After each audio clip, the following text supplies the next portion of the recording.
কার লাগিয়া বাদুস তুমি সুন্দর সুখের ঘর, এই ঘর একদিন হইয়া যাবে দুঃখেরই অনল। অনল মানে আগুন, অগুন মানে অনল মানে আগুন। এই ঘর একদিন হইয়া যাবে দুঃখেরই অনল। কত বন্ধু দেখো তুমি মৌলার জমিনে, আল্লাহ বলেন আমার মতো বন্ধু কোথাও পাইবা না খুঁজিয়ে। কে বলতেছে? কে কে কে? ওয়াল্লাযীনা আমানু আশাদ্দু হুব্বান লিল্লাহ, আমার মতো বন্ধু কোথাও পাবি না রে বান্দা।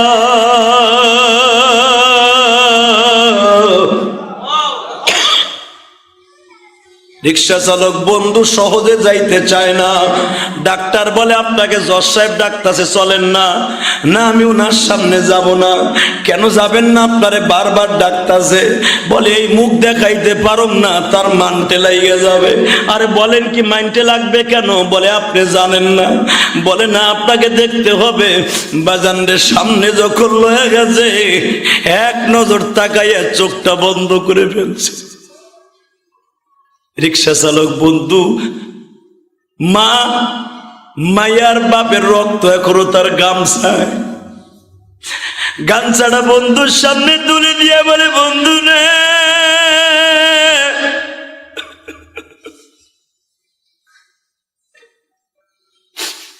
এই গামছার মধ্যে তোমারও রক্ত আছে, তোমার মেয়েরও রক্ত আছে। দেখো তো দুই রক্তের রং কি আলাদা? কয় না। দোস্ত আমার শরীরটা কাইটা দে, তোমার রক্ত যা আমারও রক্ত তা হয়তো গুরু ভিন্ন থাকতে পারে। বন্ধু তোমার কি মনে আছে এক কাপ চা দুইজনে ভাগ করে খাইতাম? ডিস্ট্রিক্ট বন্ধু চোখের পানি ছেড়ে দিয়ে বলে দোস্ত আর লজ্জা দিস না, তুই আমার কাছে যা যাবি আমি তাই দিব। আমি কোনদিন আর কোনদিন আমার ভিতরের ওই গৌরবটা আনবো না। তুই আমার কাছে কি চাস বল? এখন তুমিও কাঁদবা, ডাক্তাররাও কেঁদেছিল বাবা। ওই গরিব বন্ধু বলে আমরা গরিব মানুষ, বেশি কিছু চাই না, শুধু একটা জিনিস চাই রে বন্ধু, আমি যদি তোর মেয়েটার রক্ত দিয়ে বাঁচায় থাকি, একটা জিনিস চাই রে বন্ধু, কোন গরিব মানুষ যদি তোর আদালতে কোন কেসের জন্য যায়, তুই গরিবের সারা ধনীর পক্ষে রায় দিস না। লেজ্জ একটা রায় দিস বন্ধু, টাকার কাছে বিক্রি হয়ে কোনদিন। মাথায় পিস্তল ঠেকাইয়া কালেমার শহীদ গুলি কইরা মরা, এইরকম সূরা, এইরকম যেরকম মদের গ্লাস হাতে নিয়ে বিসমিল্লাহ কইয়া যেমনি মদ খাইলে যাওয়া হয়, ঠিক পিস্তল ঠেকাইয়া কালেমা বললে ওই একই সূরা। হ্যাঁ কত কর না? বিড়ি ধরাইবার আগে যদি কন বিসমিল্লাহির রহমানির রহিম, যেই সূরা। গলায় রশি দিয়া মরার আগে বিসমিল্লাহ কইয়া রশিতে ঝোলা, একই সূরা। গাঞ্জার পোটলা বানাইবার আগে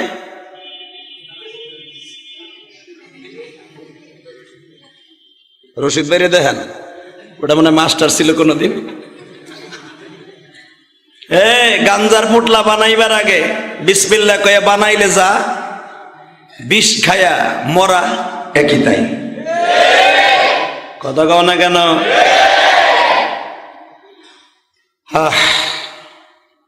কষ্টের কথা কার কাছে কমু? মানুষ যখন জানতে জানতে জানোয়ার হয়ে যায়, তখন তার মরণ জানোয়ারের মতোই হয়। কথা বলতে হবে। মানুষ যখন নেশা করতে করতে করতে কুত্তা বিলাই জানোয়ারের মতো হয়ে যায়,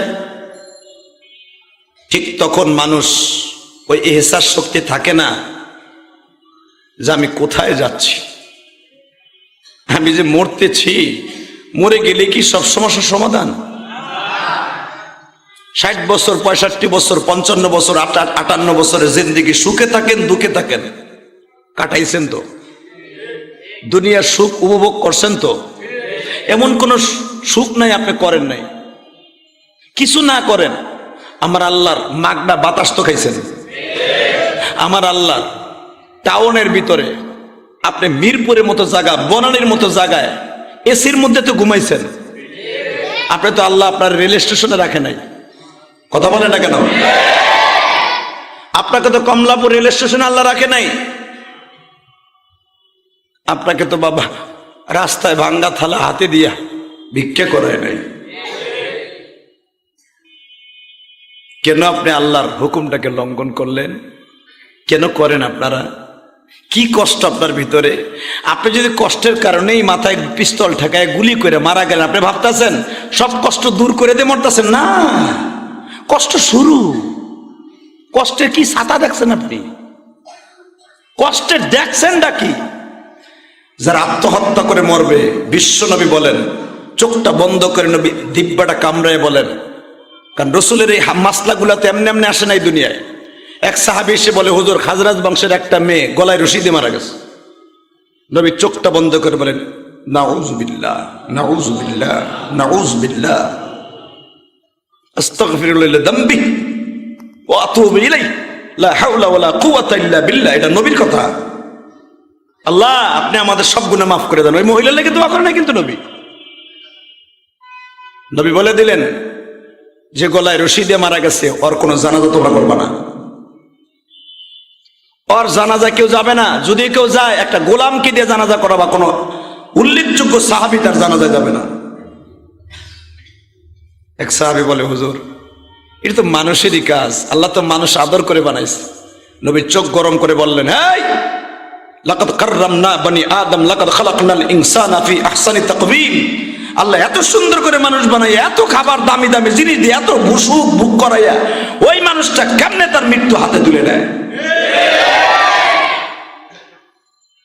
এক সাহাবী বলেন, হুজুর গোস্তাই কি মাফ করবেন? মরণ তো একই, পিস্তল ঠেকায় মরুক, বিষ খাইয়া মরুক, ফ্যানের রশি দিয়া মরুক, আত্মহত্যা করুক, মরণ তো তার নির্ধারিত করা। নবী বলেন, নির্ধারিত করা ঠিক আছে, কিন্তু মৃত্যু নিজের হাতে তুলে নেওয়া যাবে না। এক্সাম্পল, রাস্তায় দাঁড়ায় আপনি মারামারি করতেছেন, রাস্তায় মারামারি করতেছেন, আপনাকে অন্যায়ভাবে কেউ শটকানি দিছে, হুকুম কি? ওরেও শটকানি মারা। পুলিশ আপনাকে ঠেকাইতে আসলো, আপনি পুলিশ তো মাইট দিলেন, আইন হাতে তুলে নেওয়া ঠিক না। কথা বলেন না কেন? ডাকাইত আপনার বাড়ি ডাকাতি করছে, আপনি কিন্তু তারা মারছেন, পুলিশে কি কইব? আপনি আইন হাতে কেন তুলে নিলেন? আমাকে হাতে দিলেন না কেন? কথা কন না কেন? পুলিশ উল্টা বিলে আরো গ্যারেস্তরে উল্টা বিলে মামলা দেয়। এদের কি বিচার হইব?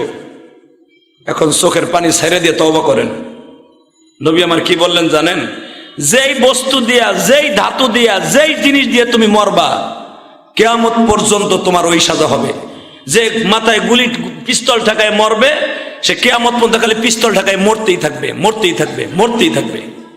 তার সাজাইটা। যে বিষ খায় মরবে, কিয়ামত পর্যন্ত হিসাব নিকাশের আগে খালি তার বিষ খাওয়ানো হবে, খালি বিষ খাওয়ানো হবে। এটা দুনিয়ার বিষ না, আখিরাতের বিষ। এত ভয়ঙ্কর, এত ভয়ঙ্কর। আল্লাহ চায় না, পুলিশ যেরকম চায় না আইন হাতে তুলে নিতে, উল্টা বিলে মামলা খায়। আমার আল্লাহ বলে, তুইও আইন হাতে তুলে দিস না, মৃত্যু হাতে তুলে দিস না। আরে বান্দা, তুই দুঃখে আসর, অসুবিধা নাই, তুই যায় না মাঝে দাঁড়ায় যা।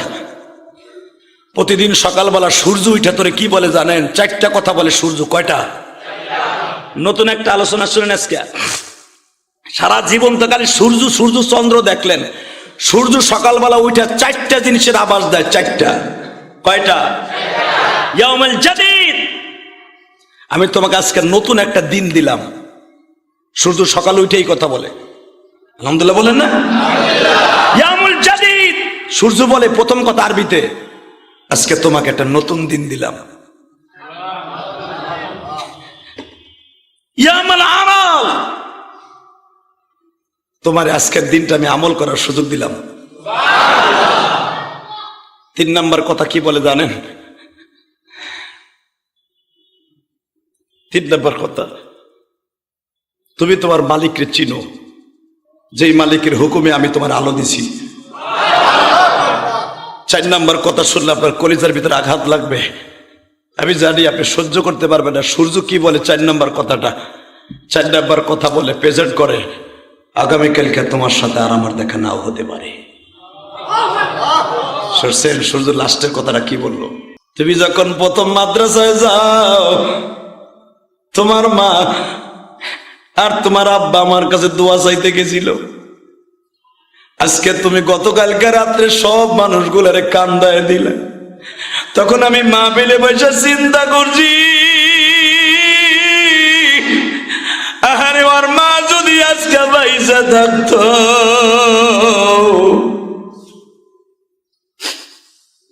কত না আনন্দ পাইত। বাবা এই কথাটা আমি মাহফিলে বসে চিন্তা করছি। আমি বললাম চাচা যান দোয়া কইরেন। বলে বাবা ইউটিউবে তোমার ওয়াজ যখন আমি ঘরে বইয়া শুনি তখন আমি কান্দি। বাস্তবে আজকে রাত্রেও কাঁদলাম। তুমি মনে করে দেখো, তোমার মা কিন্তু আমার হাত ধরে বলছিল, ভাইজান আমার ইলিয়াসের জন্য দোয়া করেন, ও যেন আলেম হয়।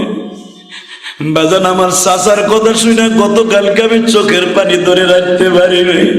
শুধু এটা আমার চোখের পানি না, আমার নবীও কিন্তু যখন মক্কা নগরীতে চাচাদের মুখে শুনতো, মুহাম্মদ রে তোমার মার মতো দামি মহিলা আমাদের এই মক্কায় কোনো মহিলা ছিল না, তোমার বাবার মতো এত দামি বাবা মক্কায় ছিল না। আমার নবী মা বাবার প্রশংসা করে নিজে কাঁদতেন।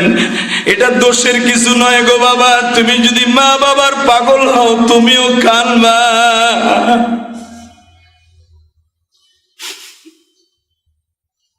ছোট্ট কালে সেই কথা পড়ে গেছে। দোস্ত তুই আমার সেই আকরাম বন্ধু না? তুই আমি একসাথে স্কুলে পড়ছিলাম, মনে নাই তোর?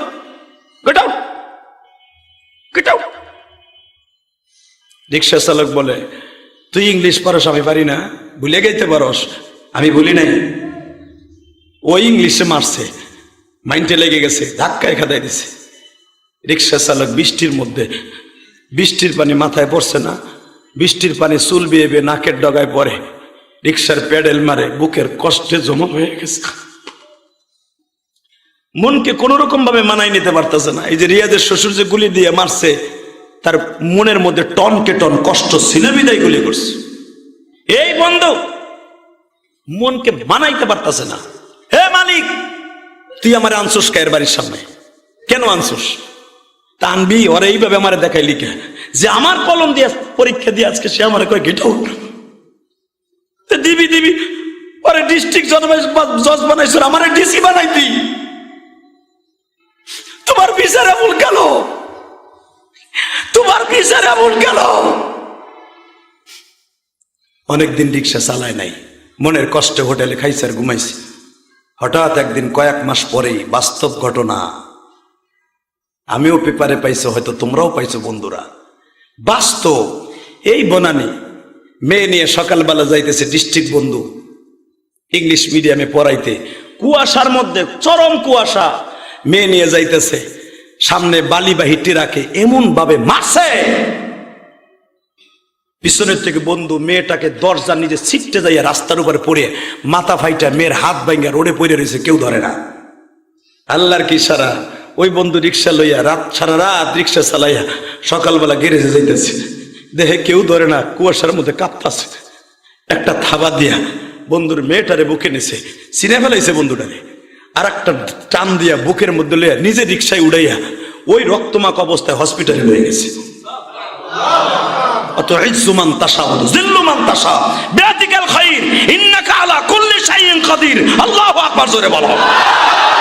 ওই যে বলছিল আমার আল্লাহরে মাইন্ডে লাগাইয়া তোমার কেমন বিচার, ওরে তুমি ডিস্ট্রিক্ট জজ বানাইছো, আমারে কেন ডিসি বানাও নাই, এটা তোমার কেমন বিচার? আল্লাহর মাইন্ডে লেগে গেছে। আল্লাহর মাইন্ডে যদি লেগে যায়, আল্লাহ তারে দেখাইয়া তারপরে দুনিয়া থেকে নিয়ে যায়, কষ্ট দূর করাই নিয়ে যায়। আমি কি পারি তাই দেখ, কেউ ধরে নাই, বন্ধুরে লয়ে গেছে, এ কে করলো? তা না হলো ওই রোডেও আইবো কে? ওই সময় সাংবাদিক তাই লেখে, কেন আইবো? বাজান রে, যখন হসপিটালে নিয়ে গেছে, মেয়ের তো রক্ত লাগবে, এই বন্ধু দৌড়াইয়া দাপড়াইয়া রক্তের ব্যবস্থা করে দিল। একদিন এক রাত পরে বন্ধুর হুঁশ ফিরে আসছে, মাথার যন্ত্রণা। ডাক্তারকে জিজ্ঞেস করে, ডাক্তার সাহেব, আমার মেয়েটার কি অবস্থা? আমার মেয়েটাকে কে রক্ত দিল? কে আমারে রক্ত দিল? বলে যে এই লোকটা আপনারে রিকশায় করে নিয়ে আসছে, ওই লোকটা এখনো আমাদের রিসিপশনে আছে। ওই ভদ্রলোকের চেহারাটুকটা আমি দেখতে চাই। এত বড় দান করলো আমার নতুন জীবন। আমার কত খেলার আছে, আমার কত বন্ধু বান্ধব জজ আছে, কত দামি দামি সরকারি কর্মকর্তা, সবাই তো আসলো। এমন কোন মহৎ ব্যক্তি আমারে আর আমার কলিজার টুকরা একমাত্র মাইয়ারে বাঁচাইলো। ওই লোকটার চেহারাটা একটু দেখতে চাই। বন্ধু, এখন তুমি এই ঘটনার দ্বারা নিজের জীবনকে পরিবর্তন করে ফেলবা। কিসের বাহাদুরি দেখাও রে?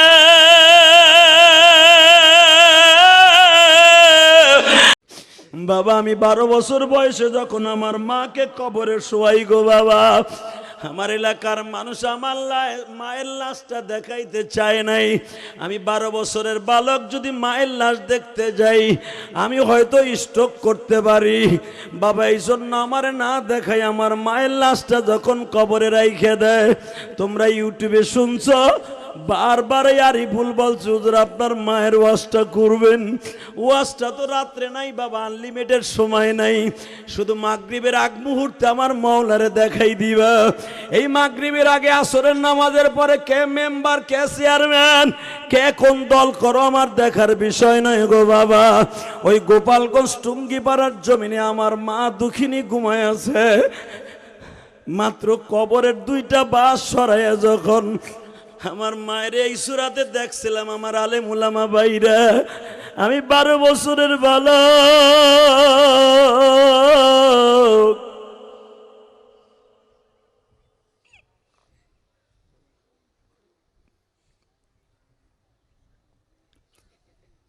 মার কাপড়ের কাপড়টা দেখে আমি একদিন এক রাত দিয়ে উঠছিলাম। আমি মায়ের পাগল ভক্তা যুবক রে, আমি তোদের 2টা পাও ধরে বলে দিয়ে যাই, এই জমিনে মার মতো দরদি কোথাও পাবি না রে ভাই। বাবার মতো দরদি কোথাও পাবি না।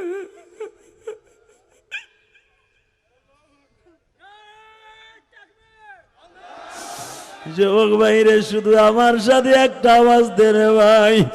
আমি তো মা হারাইয়া প্রতিদিন, দিন নাই রাত নাই, সব সময় মার জন্য কাঁদি। তোমাদের যাদের মা আছে, জীবনে বেঈমানি করিস না রে ভাই। প্রবাসী ভাইরা যারা আছোস, পারলে মাঝে মাঝে মার কপালে একটা চুমা দিস।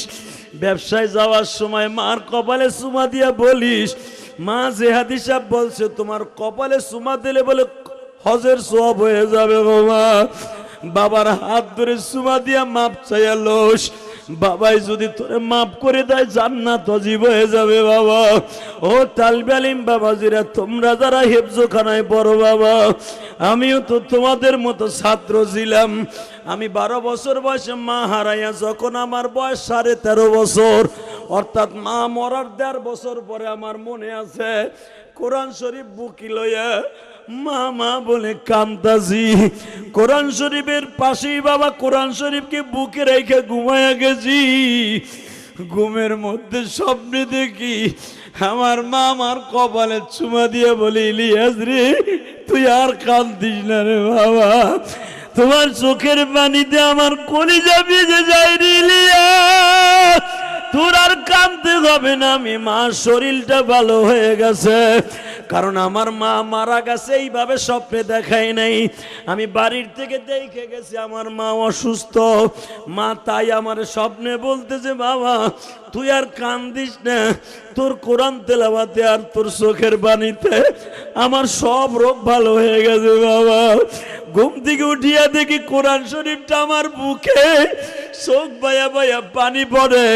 আমার ওই ওস্তাদটা আমার কেরানীগঞ্জে থাকে, জিজ্ঞেস করবা। আমার ওস্তাদ দৌড়ায় আসছিলি আজ যে তুই এইভাবে কান্দাছস কে? আমার কান্না উস্তাদরা বন্ধ করতে পারে না। আমার উস্তাদ বললেন তোর চোখে এত পানি কেন বাবা? আমি বললাম হুজুর এই স্বপ্নের তাবির কি? আমার মা বলে আমার কোনো রোগ নাই, আমার শরীর ভালো হয়ে গেছে। হুজুর আমারে বুকে নিয়ে কয় ইলিয়াস রে বাবা,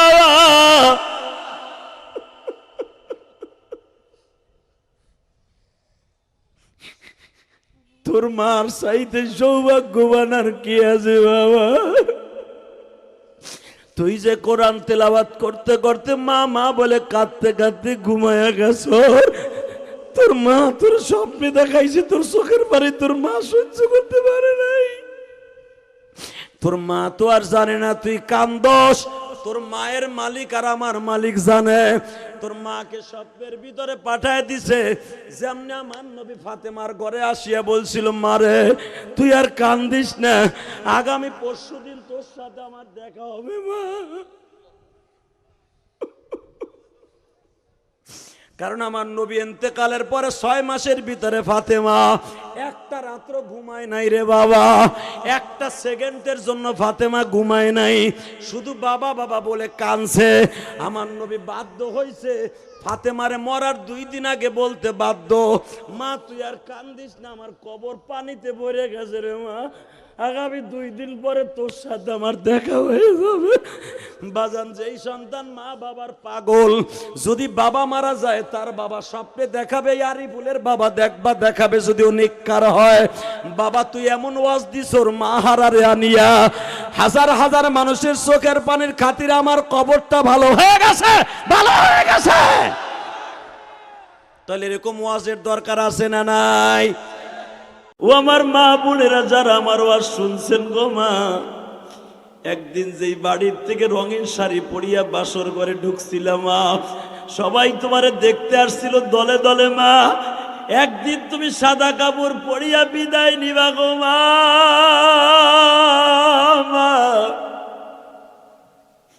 সেদিন কেউ তোমারে দেখতে আসবে মা, কিন্তু ওই দিনের কথা ভুলিও না, ফাতেমার সাথে জান্নাতে যাওয়ার জন্য রেডি হয়ে যাও গো মা।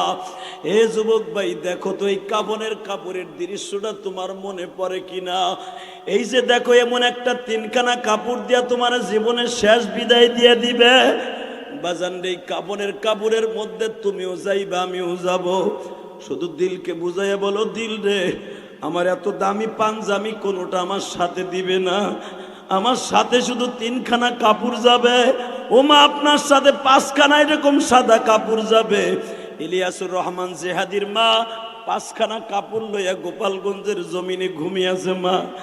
এখনো যখন মার কবরের পাশে দাঁড়ায় বুকটা ফাটিয়ে যায়। 12 বছর বয়সে মায়ের কবরে রাখছি, এখনো পর্যন্ত সেই দৃশ্য মনে পড়ে।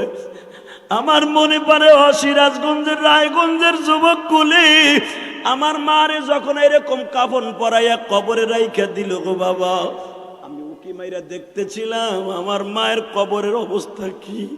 ও বাবা দেখি আমার মায়ের এই সাদা কাপড়টা লাল হয়ে গেছে। আমি জিজ্ঞেস করছিলাম, কারণ আমি তো মাদ্রাসায় ছিলাম, আমি আমার আব্বারে জিজ্ঞেস করছিলাম মায়ের কাফনের কাপড়টা রক্তে লাল কেন? আমার আব্বা কেঁদে কেঁদে বলছিল বাবা রে তোমার ছোট্ট ভাইরে জন্ম দিতে যাইয়া তোমার মা মারা গেছে, তোমার মায়ের রক্তটা মাথার ঘিলুর মধ্যে চলে গেছিল স্ট্রোক করিয়া, মৃত্যুর পর ওই রক্তগুলা নাক দিয়ে গাল দিয়ে বের হইতেছিল। হে যুবক আমার জীবনে কত কিছু ভুলিয়া গেছি, আমি আমার মায়ের কাপড়ের রক্তটা কোনোদিন বলতে পারি নাই।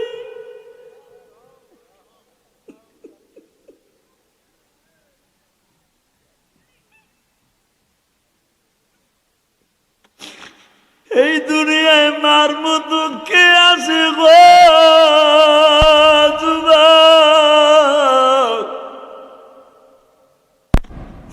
সিরাজগঞ্জ মাহফিলে আইছি মা, যদি তুমি বাইচা থাকতা আমি আমার ভাইদেরকে বলে গেছি তুমি সিরাজগঞ্জের পোলা, আমি গোপালগঞ্জের সন্তান, আল্লাহ যদি মাফ করে একসাথে জান্নাতে যাব। মা তুমি কবরে কেমন আছো জানি না গো মা। আমার মায়েরা মহিলা প্যান্ডেলে হয়তো মার কথা মনে করে কান্দে, বাবার কথা মনে করে কান্দে গো। রায়গঞ্জের যুবক ভাইরা, ও চান্দাই কোনার বাইরে রে,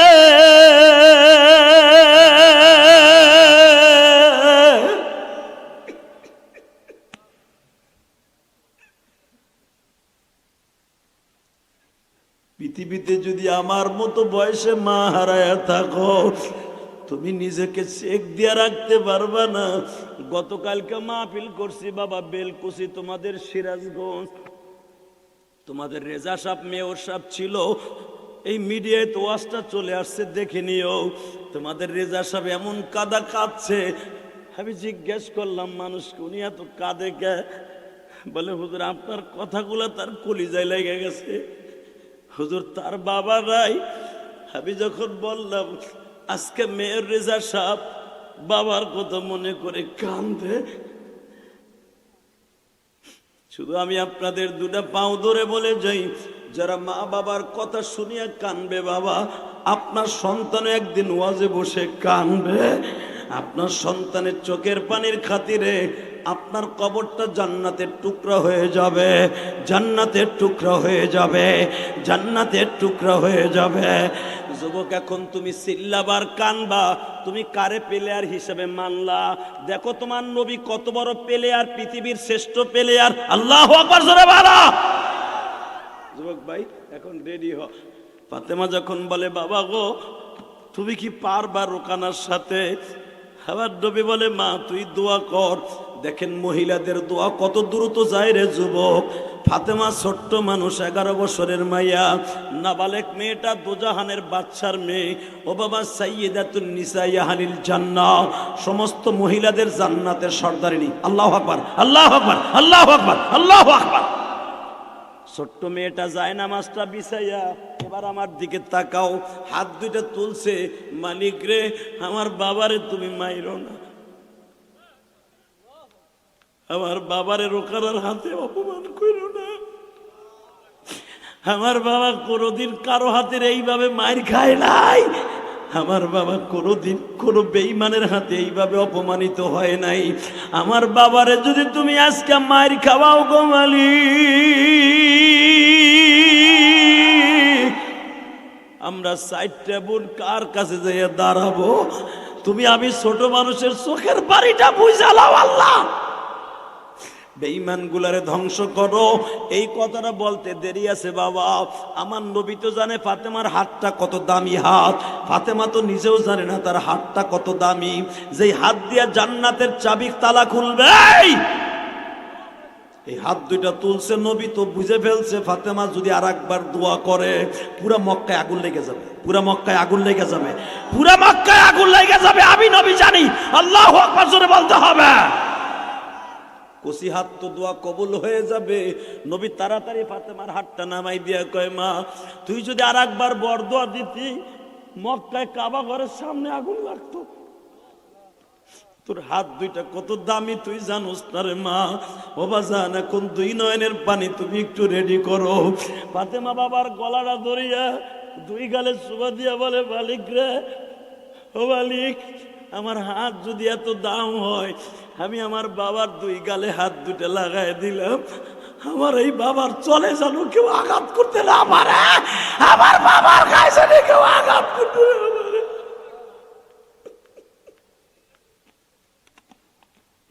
আমার নবীর পিছনে কেউ যায় না বাবা, অনলি একজন প্লেয়ার। রোকানার পিছনে শত শত প্লেয়ারের বেঈমান গুলা দাঁড়ায় আছে বাবা। এ যুবক এখন পুরা রায়গঞ্জ কাঁপায়া দিবি, সারা দুনিয়া কাঁপায়া দিবি। ব্রাজিল গোল দিলে তুই কুত্তার মতো চিল্লাই উঠোস। আমার নবীর পক্ষে এখন ইমানদার হিসাবে কে কত জোরে চিৎকার মারতে পারস? যুবক আমি তোরে জান্নাতি হিসাবে ঘোষণা করে দিয়ে যাব। বিশ্ব নবী মাঠের মধ্যে ঢুকলেন, রোকানাকে মাঠের মধ্যে ঢোকার আগেই জিব্রাইল জাবালে কাবার উপরে দাঁড়াইয়া, একটা ঠ্যাং জিব্রাইলের জাবালে কাবা আর একটা ঠ্যাং কাবার ছাদের উপরে। জোরে জোরে জোরে জোরে জোরে জোরে মারো, জোরে মারো, জোরে মারো। যুবক এবার রেডি হ। কাবার ছাদে এক ঠ্যাং জিব্রাইলের, আর এক ঠ্যাং ফেরায় বাবা 0.5 কিলোমিটার দূরে জাবালে কাবা। রোকানার দিকে তাকায় বলে, ইয়া রোকানা ইবনে উবাইদুল্লাহ উনজুর আলাল জাবাল, তাকা আসমানের দিকে, তাকা আমার পাহাড়ের দিকে, ফাওকান রুস, তাকা আমার দিকে, উপরের দিকে তাকা। বেঈমান দেখে ঠ্যাং একটা কাবার ছাদে, আর একটা জাবালে কাবায়, মাথাটা আসমানে। ওবা জানে এত বড় মাথা লইয়া হাতের ইশারা দিয়া বলে, নবী মুহাম্মদ একটু পরে মাঠের মধ্যে ঢুকবে।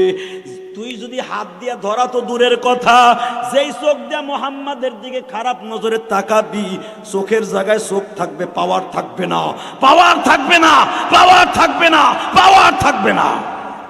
সারা দুনিয়ার বেঈমানগো দেখায় দাও পৃথিবীর শ্রেষ্ঠ প্লেয়ার নবী মুহাম্মদুর রাসূলুল্লাহ।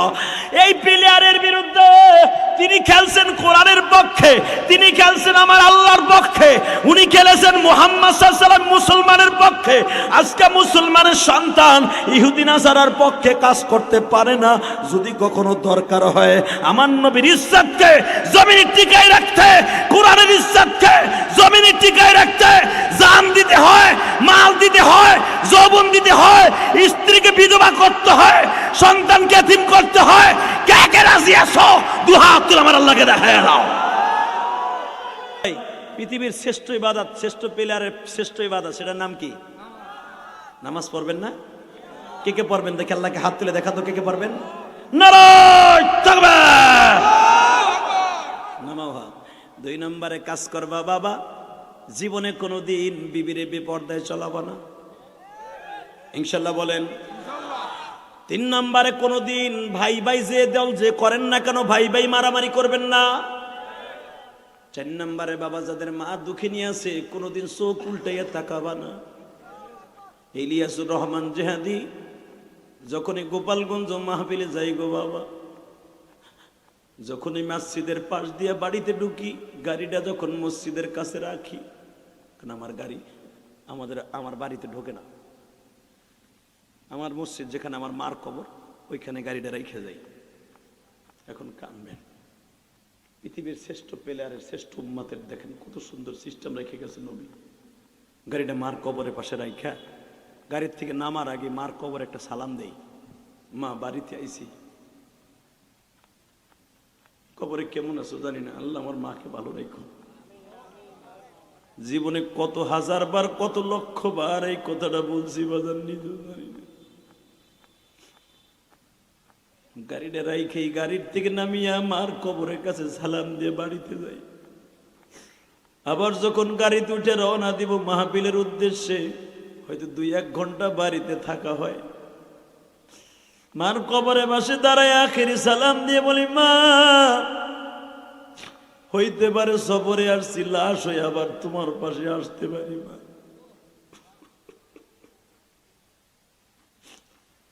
আমি আবার আওলাদ পারজানকে বিবি বাচ্চাকে ভুলে গেছি। আমার কবর যদি বাংলাদেশে কপালে লাইকে থাকে, বাংলাদেশে যদি আমার লাশটা থাকে গো ভাই, আমি শুধু আপনাদের কাছেও বলে যাই, আমি আমার সবাইরে বলে গেছি, আমার ছেলে মেয়েদেরকেও বলছি, আমার লাশ যদি বাংলাদেশে আমার দাফনের সিস্টেম হয়, জানি না কোন দেশে আমার মাটি আছে, জানি না গো বাবা। হইতে পারে বিদেশে সফরে গেছি, বিমানেও মৃত্যু হইতে পারে, জাহাজেও মৃত্যু হইতে পারে। যদি মক্কা মদিনায় হয় আমার লাশ আনবা না, যদি বাংলাদেশের কোথাও আমার মৃত্যু হয়, আমাকে দাফন করবা আমার মা দুঃখিনীর পাশে। যুবক ভাইরে কেন বলছি জানো নি? 12 বছর বয়সে এই বুকের মধ্যে হাহাকার, মা ডাকটা হাহাকার। এই যে সভাপতির বয়স হয়ে গেছে, মা বাবা আছে কিনা জানি না। তোমাদের কমিটির মধ্যে কার মা আছে কার মা নাই আমি জানি না। এই তোমার বন্ধু ইলিয়াসুর রহমান জিয়াদি, এমন কোন রাত নাই মায়ের জন্য দোয়া করি না গো বাবা। আমি যদি জানি আমি আমার মায়ের জন্য দোয়া করব, আমার সন্তানও একদিন আমার জন্য দোয়া করব, আমি আমার সন্তানদেরকে বলে গেছি আমি মারা গেলে আমার মায়ের কাছে দাফন করবা। তোমার লাশ কার কোন জায়গায় দাফন হবে জানি না, তবে নবীর রওজার সাথে যেন আপনাদের একটা রাস্তার ব্যবস্থা হয়ে যায়।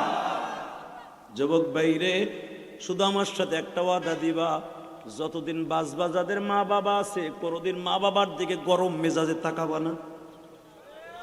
রাজি আছো ভাই? রাজি আছো না দাদা ভাই? আমি তোমার সাথে এখন হাত মিলাই বন্ধু বানাবো। যদি কোনো যুবক আমার সাথে ওয়াদা দাও, হুজুর আমার মা বেঁচে আছে, আমার মা বেঁচে আছে, আমি বাড়িতে যাইয়া আমার মার হাতখানা ধরে বলবো, মা, মা হারা মায়ের পাগল বক্তা ইলিয়াস রহমান জিহাদি বলছে, তোমার হাত ধরে যদি আমি মাপ চাইয়া চুমা দিয়া বলি, মা তুমি আমার মাফ করে দাও, এই কথাটা বললে বলে আমার দোয়া আজ থেকে আসমানে যাওয়া শুরু হবে। মা আজকে রাত্রে জিহাদি সাহেবের কথা মতো তোমার হাতটা ধরে মাপ চাইলাম, মা তুমি আমার মাফ করে দাও। আমি আল্লাহকে সাক্ষী রেখে, হাজার জনতাকে সাক্ষী রেখে বললাম, পৃথিবীতে তুমি যত নামাজ পড়ছো, যত ইবাদত করছো, আজ থেকে ডাইরেক্ট আসমানে যাওয়া শুরু হয়ে যাবে। আজ থেকে ডাইরেক্ট শুরু হয়ে যাবে। যুবতী বোন, তোমার ইবাদত আসমানে যাওয়া শুরু হবে। যদি যুবক ভাই, তোমার বাবা যদি বাসায় বেঁচে থাকে অথবা মাহবিলে থাকে, তুমি যদি কোনোদিন তোমার বাবাকে জড়াই ধরে বুকের মধ্যে নিয়ে কানে কানে বলো, আব্বা আপনি মাফ না করলে বলে আমার কোনো ইবাদত আসমানে যাবে না। মা হারা ইলিয়াস রহমান জিহাদি বলছে, যদি তুমি আমার মাফ না করো আমার কোনোটা কাজ হবে না। তোমার বাবার যদি বলতে পারো, আমি ইলিয়াস রহমান জিহাদি গ্যারান্টি দিলাম, তোমার বাবা যদি আজকে মাফ করে দেয়, তুমি ডাইরেক্ট বাইজিদ বুস্তামির মতো অলি হয়ে যাবে। আল্লাহু আকবার জোরে বলো তো, আল্লাহু আকবার জোরে বলো তো। ধনীর পক্ষে রায় দিস না, গরিবের মনের দুঃখ মালিক ছাড়া কেউ জানে না।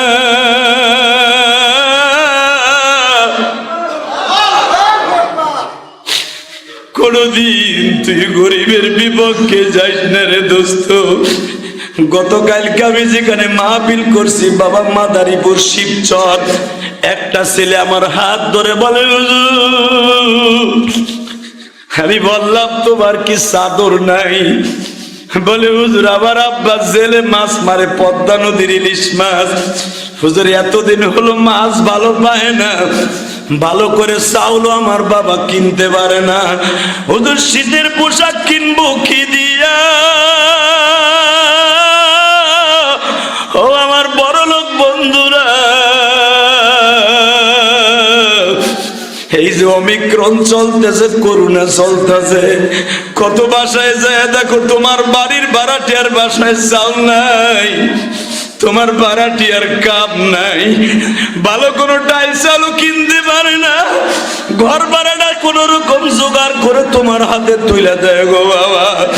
একবারও কি চিন্তা করে দেখছো? ওই গরিবের খবর আল্লাহ ছাড়া কেউ জানে না। তুমি যদি একটা বার গরিবের খবর নিতা, বিশ্ব নবী তোমার বালিশের কাছে আইসা তোমার খবর লয়ে যাইত। আমার বিশ্ব নবী বলতো, ফাআম্মাল ইয়াতীমা ফালা তাকহার ওয়া আম্মাস সাইলা ফালা তানহার। তোমরা যদি এতিম আর মিসকিন, কারে কয় মিসকিন বলা হয় গরিব মানুষগুলা, তোমরা যদি এতিম আর মিসকিন গরিব অসহায়ের মানুষের খবর লইতা, আমি নবী মদিনার থেকে তোমার মিরপুরে চলে আসতাম। আমি আপনাদের দুইটা হাতে বাউ ধরে বলছি, আমার মালিক যখন সহ্য করতে পারে না গো বাবা, তখন একটার পর একটা গজব দিয়া তোমার আমার ঠিক করতে বলে।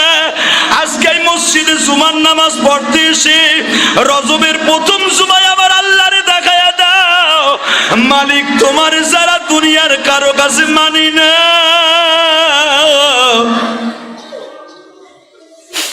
তুমি আমার সবচাইতে বড় বন্ধু,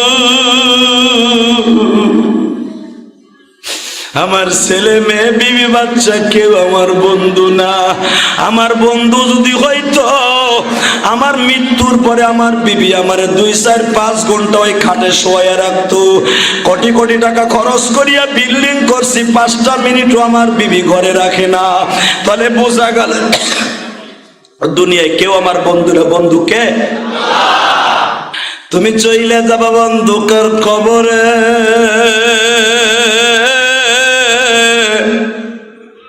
এই 4টা মেসেজ দিয়া প্রতিদিন সকালবেলা সূর্যটা উদিত হয় বাবা। এ আমার মিরপুর 10 নম্বরের বাজার না,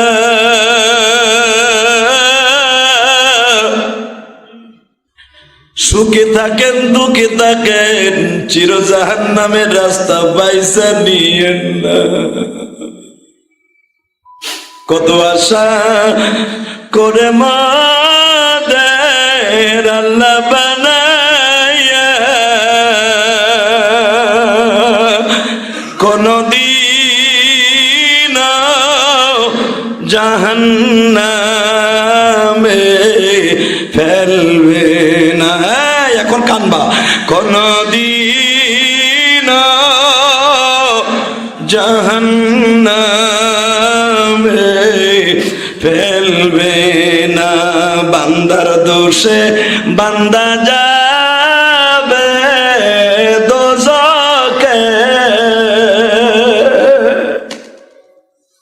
আল্লাহর কাছে সময় হলে ডাক দিও। আল্লাহু আকবার বলেন তো। বালিশটা মাথায় দিয়ে যারা এখন শিল্পপতি আছেন, বড় কোটিপতি আছে, তারা বালিশটা মাথায় দিয়ে একটু চিন্তা করেন, আপনি কি করছেন আল্লাহর লাগি, আর আল্লাহ আপনার লাগি কি করছে? তাহলে আপনার ইমান রিফাইন হয়ে যাবে। কোনোদিন আপনি আত্মহত্যার পথ বিচারিবেন না। বাজারে 2 বন্ধু একই স্কুলে পড়লো, বাবার টাকা আসে, চলে আসলো ঢাকায়। বাবা আইন বিষয়ে পড়িয়া ডিস্ট্রিক্ট জজ হয়ে গেল, কিন্তু ওই গরিব বন্ধু বিয়ে পাশ করিয়া বাবা চাকরি পাইল না। একটা টেক্সটাইল মিলে চাকরি নিছিল, সেটাও টিকলো না, বন্ধ হয়ে গেল কারখানা। এই বন্ধু সন্তানের যন্ত্রণায় সহ্য করতে না পেরে ঢাকায় আসলো। ঢাকায় আসিয়া রিক্সা ধরলো। বাবা রিক্সা ডালাইয়া বনানি যখন আস্তে আস্তে করে যায়, হঠাৎ করে দেখো আজকেও কিন্তু গুড়ি গুড়ি বৃষ্টি হইতেছে, বাতাস হইতেছে। এরকম একটা বাতাসের সময়, বৃষ্টির সময় বাবা সমস্ত শরীরটা ভিজে গেছে। গরিব মানুষ, শীতের মৌসুম। ওই বন্ধুর বাড়ির বিল্ডিং এর নিচে একটু জায়গা আছে, সামনে একটু জিব্বার মতো বাবান, ওখানে দাঁড়াইয়া রিক্সাটা দাঁড় করাইয়া রোডের উপরে সেরা গামছা দিয়ে বৃষ্টির পানিটা মুছতাছে, একটু রিল্যাক্সে দাঁড়াইছে। উপরের থেকে জজ ডিস্ট্রিক্ট জজ বন্ধু দেখছে সিসি ক্যামেরা দিয়া, ওখানে এক রিক্সা চালক আমার বাড়ির সামনে, পরিবেশ নষ্ট হইতে পারে, দারোয়ানকে রিং দিছে, ওই লোকটারে তাড়াতাড়ি করে তাড়ায় দে।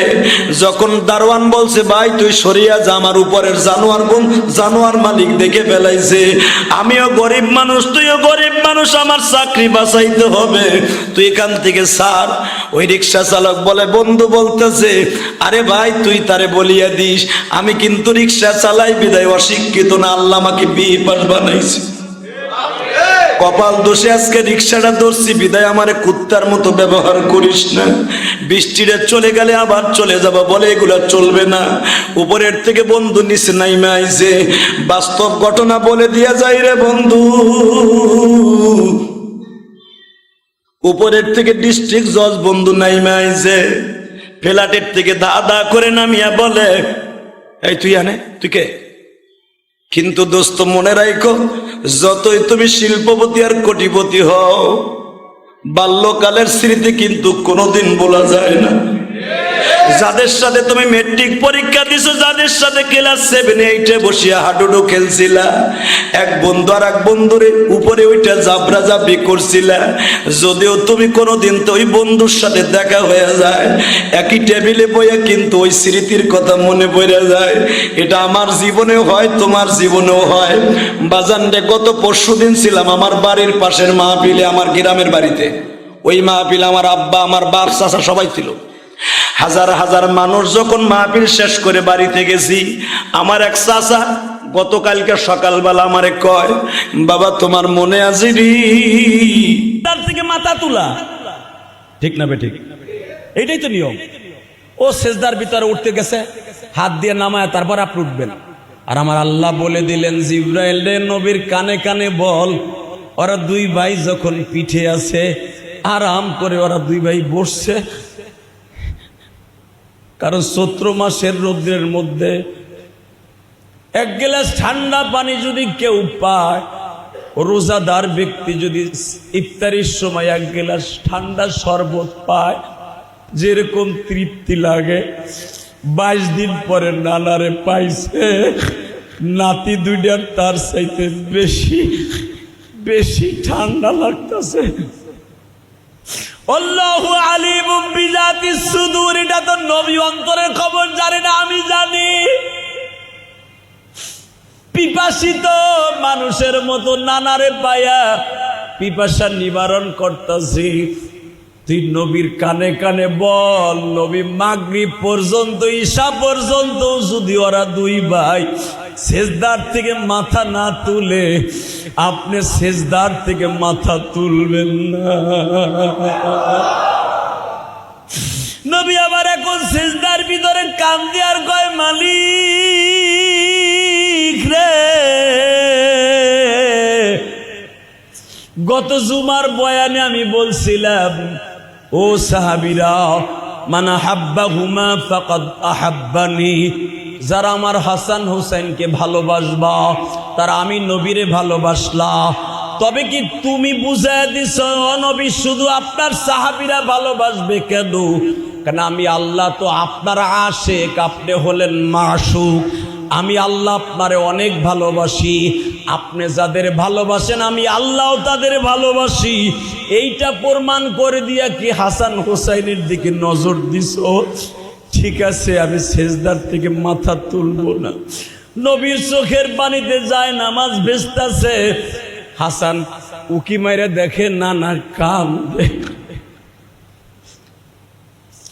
আমি দেখতাছি আপনাদের চোখের পানি যাদের বের হয়ে গেছে, হাসানের কথা শুনে নবীও কান্দে। ও বাজান, সিজদা দীর্ঘায়িত হচ্ছে বিদায় সাহাবীরাও কান্দে। আল্লাহু আকবার বলো। সাহাবীরা মনে মনে ভাবতাছে, মনে হয় নামাজের মধ্যে ওহী নাজিল হচ্ছে। নবী নামাজ শেষ হইলে একটা ওহীর খবর দিবে, খুশির আনন্দে কান্দাছে। নবী আমার কান্দাছে হাসান হোসাইনের প্রেমের বিচ্ছেদের কারণে, ভালোবাসার কারণে কান্দে। সাহাবীরা কান্দেন নবীর ভালোবাসার কারণে, বিরহ বেদনায় কান্দে। বাজানরে, সাহাবীরা তো নবীরে জানের চাইতে বেশি ভালোবাসতো। সাহাবীরা অনেকে ভাবতেছে সেজদার ভিতর কি তলে নবীরে আল্লাহ উঠাই নিয়ে গেছে। কেউ বিরহ বেদনায় কান্দে, কেউ ওহী নাজেল হবে আনন্দে কান্দে। হাসান হোসেন যখন দেখে নানার চোখ দিয়ে পানি বেয়ে বেয়ে পড়ে, হোসাইন আস্তে করে কয়, ভাই ভাই, ইয়া হাসানা ইয়া আখি, নাম তালহানা, यस माफी मुश्किल, माफी मुश्किल मुश्किल क्या बेहाद मुश्किल। रोहायंदन नाना তাকায় দেখ নানা কান্দে। দুই ভাই উকি বেড়ে দেখে নানার চোখের পানিতে বন্যা হয়ে গেছে। দুই ভাই নানার পিঠের থেকে লাভ দিয়ে নাইমা দুই পাশে বইয়া রয়েছে। কোরার বাচ্চা, ডাউগের বাচ্চা, গ্রামের শহরে যারা বাস করছেন তারা কোরা চিনেন। কোরা চিনেন না? হ্যাঁ, কোরা কোরা ডাউগ। কোরার মতো হাদিসে আসছে, কোড়ার মতো দুইজন কাজু বাজু দিয়ে লজ্জায় বয়ে রয়েছে। নানার পিঠে উঠছি, নানায় কানছে, নানায় তো কষ্ট পাইছে। আর নানায় কষ্ট পাইলে মায় কষ্ট পাইব, আর মায়ের কষ্ট পাইলে আল্লাহ কষ্ট পাইব। ঘটনা কি হইল? বেশি আবেগ দেখাইতে যে নানায় কান্দে। নামাজ শেষ হয়ে গেল, নবী কোরো দিকে না তাকাইয়া দুই ভাইরে এইভাবে হাতটা ধরে বুকের মধ্যে জড়াই ধরছে। দুই গালে দুইটা চুমা দিয়া কয়, নানা ভাই খবর নিতে পারি নাই। নামাজের মধ্যে আসিয়া নানার পিঠের উপরে চড়ছ না জান্নাতের সর্দার হইয়া গেছ। নানা নানা নানা না কষ্ট পাইছ নানা? ও আমার লক্ষ্মী নানা, আমার কলিজার নানা। ও নানা, তুমি যে কাঁদছো এটা আবার মার কাছে করো না, মা ধরে মারবো, মা কষ্ট পাইব। আমার নবী দুই ভাইয়ের চোখ, নবীর চোখের পানি দুই ভাইয়ের মাথার উপরে পড়তেছে। আমার আল্লাহ জিব্রাইল রে পাঠাই দিয়া সান্ত্বনা দিয়া বলে, নবীজি হাসান হোসাইনের কপালে চুমা দিয়া বইলা দেন, কিয়ামতের মাঠে আমি নবী হবে হাউজে কাউসারের মালিক, আর হাউজে কাউসারের ডিস্ট্রিবিউটর হইবা তোমরা দুই ভাই।